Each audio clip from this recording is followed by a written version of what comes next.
What is up, everyone? JD here. I hope you're doing well today. We're going to be doing the disassembly and maintenance of the Miguron Mero. Let's get into it.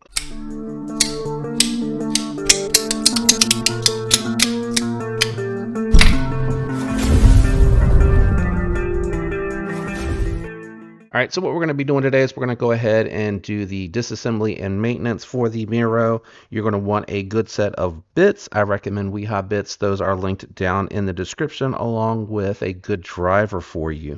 All right, we're going to go ahead and disassemble everything from the non-show side. It does look like potentially the pocket clip could be just in the body. So I'm going to take these 3 screws and the pivot out. I checked these earlier. They're all T8. While we're disassembling this, I am going to go ahead and also, they are still hardware, just to confirm that. Check this for skiff sizes. I really like this one, and I think it would warrant a set of skiffs. So these Chicago screws go all the way through to the fasteners on the other side, so it is coming loose a little bit. Keep that in mind as you go to the disassembly. It does look like the pivot is a little bit shallow, so again, those WeHa bits, make sure it's a fresh T8. You don't want to risk stripping this as you pull it out. It does feel like there's thread locker on the bolt. Perhaps not, but it is a snug fit.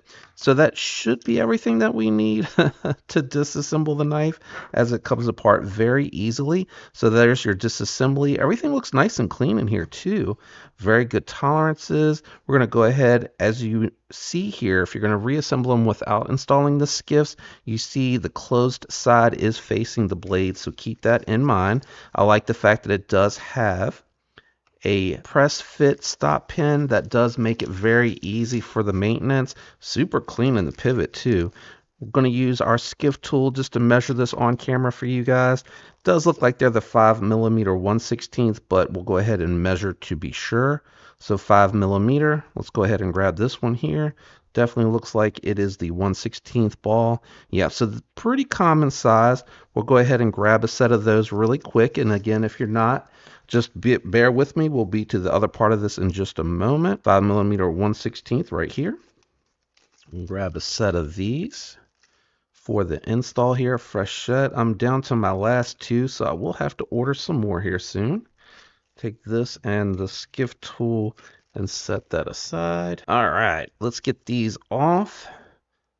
We'll go ahead and, there was a little dirt and debris there on the pivot, but we'll go ahead and set the factory bearings to the side unless you're cleaning them. And again, remember, the closed side was facing the actual blade itself. And one thing that I didn't mention that we'll check for real quick on the Mero is to see, sorry, I'm struggling to get these in, if they have tracked, because I'm doing this right after unboxing, and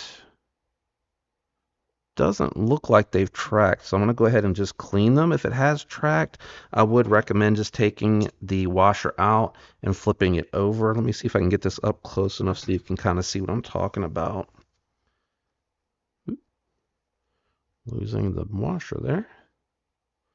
And actually it does have a little bit of a track going. I don't know if you can see that, but it's not too deep. Whoop.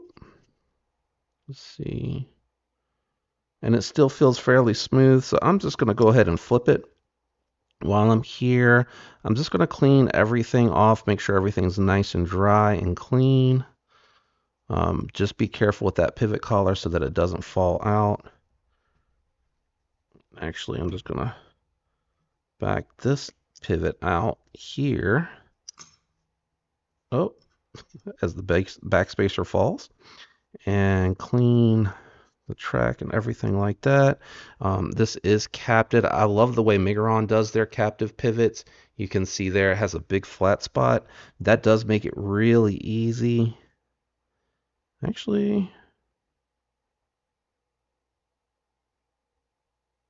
yeah, I'm going to go ahead and install the skiffs. They don't look like they have a big enough track, and these will just get perma skiffs. All right, let's see here. Yeah, that feels like it's in there pretty good. While I have it here, I'm going to go ahead and take my Hops gun oil. And I'm just going to throw some down there on the pivot itself. Grab my first bearing. And in case you're watching this for the first time and you're wondering why I'm swapping these, you can see they are a little bit tighter together and they have more in there, but those bearings, those stamp bearings, if they don't have any issues with them, they'll perform really well and you do not necessarily need to replace them.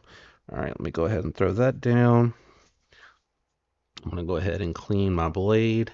Be very careful with that. Make sure that you have that nice and dry as I knock my burl over. Let me stick that back over here. I think I need to get a new one.